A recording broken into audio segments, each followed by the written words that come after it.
Alors il y a plusieurs branches dans cette entreprise Wengo. Il y a une plateforme de prise de rendez-vous avec des médecins, une plateforme de mise en relation avec des artisans ou avec des juristes, et donc il y a aussi Astro Center et 100% Voyance. Ah oui, et petit détail, Wengo est une filiale de Vivendi. Bah voilà, tu m'étonnes que Bolloré réussisse dans les affaires avec une armée de voyants qui bossent pour lui. On voit notamment sur les réseaux sociaux ce hashtag Rwanda is killing. Alors, comme je le dis, le gouvernement de Paul Kagame, qui autant se vantait d'éliminer certains opposants au régime, juste un mot, si quelconque autre régime se vantait de ça, je pense qu'il serait cloué au pilori par ces mêmes institutions internationales qui placent aujourd'hui le Rwanda comme un modèle.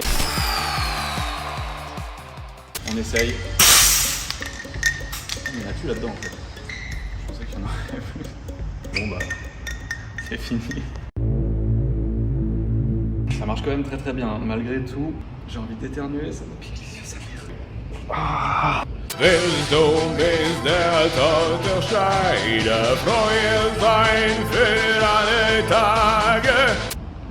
J'ai la gueule en feu. Par contre, je pense que le pic est passé, mais mes yeux sont comment?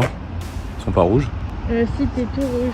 With so much drama in the LBC, it's kinda hard being Snoop Digger Double G, but somehow, someway, keep coming up with funky ass shit like every single day. On était seul au monde dans ce bal populeux, et dans une seule main j'emprisonnais ta taille. Tes seins poussaient les plis de ton corsage bleu, ils ont bien failli gagner la bataille. J'aime le ciel parce qu'il est dans tes yeux, j'aime l'oiseau parce qu'il sait ton nom, j'aime ton rire et tous ces mots curieux que tu viens murmurer au col de mon veston.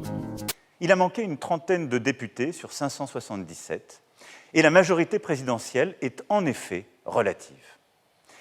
Sa responsabilité est donc de s'élargir, soit en bâtissant un contrat de coalition, soit en construisant des majorités texte par texte. Je gagne une première fois, une deuxième fois, pour me faire éliminer en une seconde. Non, je crois pas que je puisse faire quoi que ce soit si je ne fais pas quelque chose. Il a joué au ballon chasseur contre... Il s'est envolé que j'ai gagné. Yo, let's go, notre première victoire royale. Oh mon Dieu Jésus, let's do this, man. Il ne reste qu'une seule part de gâteau. Que faites-vous?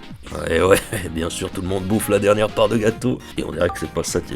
Oh, non, attendez. La Corse, elle laisse la dernière part de gâteau. Et ça, ça veut tout dire. Heureusement qu'on peut toujours compter sur les Corses. Ils la méritent leur indépendance. Mediapart, qui est un journal d'information numérique, a mis en avant un article parlant d'une star de YouTube qui est Léo Grasset, qui est le gérant de la chaîne Dirty Biology à 1 280 000 abonnés. C'est un YouTuber qui fait des vidéos autour de la science et honnêtement, avant ça, je le connaissais pas et j'ai regardé quelques-unes de ses vidéos et franchement, c'est assez intéressant à regarder. Mais là n'est pas la question car ce YouTuber là, justement, a été accusé par plusieurs femmes d'attouchement et d'agression sexuelle. J'ai ouvert la porte et pué l'alcool. Et j'étais en colère parce que c'était une soirée qui comptait pour moi et je me sentais pas respectée, je me sentais même presque prise pour une conne. Hein. Mais très vite, il m'a dit viens faire un câlin. Et là, je lui ai dit je suis pas du tout dans ce mood-là, j'ai pas envie de ça là. J'ai pas envie, je suis en colère. Et il insistait viens faire un câlin. Il était allongé sur le lit, il avait les bras ouverts, il faisait que de me dire « viens faire un câlin ». Et j'ai fini par céder.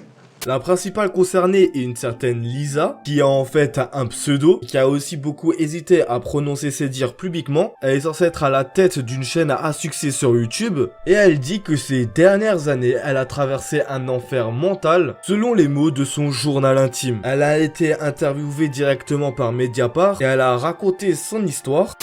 Il s'est mis sur moi, et on a commencé à avoir des rapports sexuels. Et ensuite, à un moment donné, j'ai réalisé en fait que c'était pas du tout ce que je voulais et que là, il était en train de me faire un truc dont j'avais pas envie. Et j'ai essayé juste de... J'ai rien dit, j'ai juste essayé de me décaler en fait. Et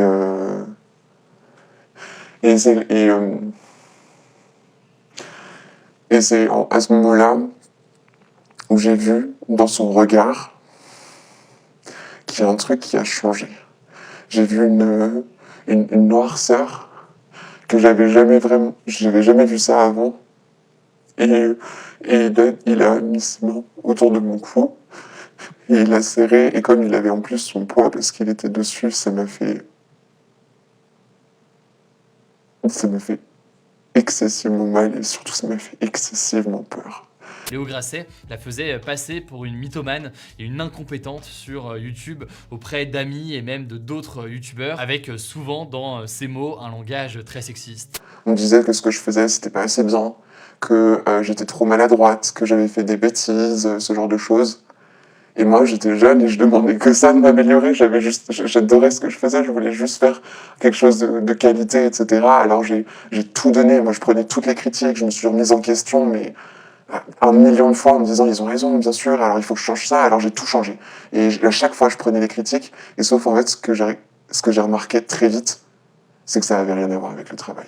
Son but est extrêmement simple, la rendre le plus minable possible, mais pas en lui démontrant qu'elle est minable, en lui faisant sentir qu'elle est minable, en lui faisant comprendre elle-même qu'elle est minable. C'est-à-dire que la personne est persuadée que tout ce qui est dit est vrai. Et c'est là où le mot pervers prend son sens. C'est la personne qui va comprendre au final qu'elle ne vaut rien, qu'elle est minable, qu'elle est jamais assez bien, qu'elle fait jamais assez la bonne chose. En fait, derrière, il y a eu un enchaînement d'actions où moi, dès que je pouvais confirmer dans la version qu'il m'avait donnée et dans ma jalousie et ma colère que j'avais contre elle, dès que je pouvais trouver des éléments pour confirmer l'histoire que je m'étais construite, qu'il m'avait construite, je sautais dessus, quoi. Et donc, j'ai contribué à dire, mais regardez, elle fait ça, pendant des années. De séduire les autres, que tout le monde le trouve gentil, brillant, attentionné, etc., intelligent, nickel en tout point, pour ensuite se les mettre dans la poche et ensuite, du coup, créer les conflits. Il peut, ces personnes qu'il a mis dans sa poche, leur faire penser du mal de la victime. En fait, je commençais à être très proche de Manon. J'avais eu une relation avec lui que j'avais gardée très secrète dans le milieu parce que... instinct de survie, je pense. Donc personne n'était au courant. Mais je commençais à me rapprocher énormément de Manon et je voyais qu'elle souffrait de cette relation et elle en parlait aussi très peu. Donc dans ma tête, ça s'était arrêté pour elle quelques années auparavant, mais je sentais qu'il y avait des choses que je savais pas. Ils étaient tous au courant. Tous. Depuis des années. Linguisticae, Tronchambier, Sideskander, Boîte d'Inde, tous. Et tu sais pas c'est quoi le pire? Qu'ils étaient tous au courant, mais qu'ils le disent pas? Ou que, et c'est Linguisticae qui le dit, vous allez voir ça, qu'il y a encore plein d'histoires d'autres vidéastes qu'ils connaissent, qu'ils savent. Il ne reste que lui qui a accoudé au bar. Moi, je suis dans la cuisine en train de finir ce gâteau. Et je me tourne à un moment, et puis d'un coup, il apparaît, il est vraiment, mais presque collé contre moi, il a son visage en face de moi.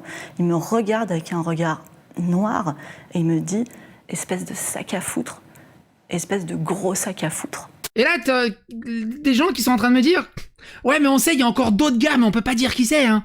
Mais continuez de vous abonner, de leur faire des dons, de les idoler, attrait. Abonnez-vous, cool !» Et derrière, dire « oh là là, s'ils savaient. Non, ça marche pas, ça !» Je propose qu'on arrête les conneries maintenant. Je l'ai déjà dit 5 fois. Mais vaut mieux le dire 10 fois que ne pas le dire du tout.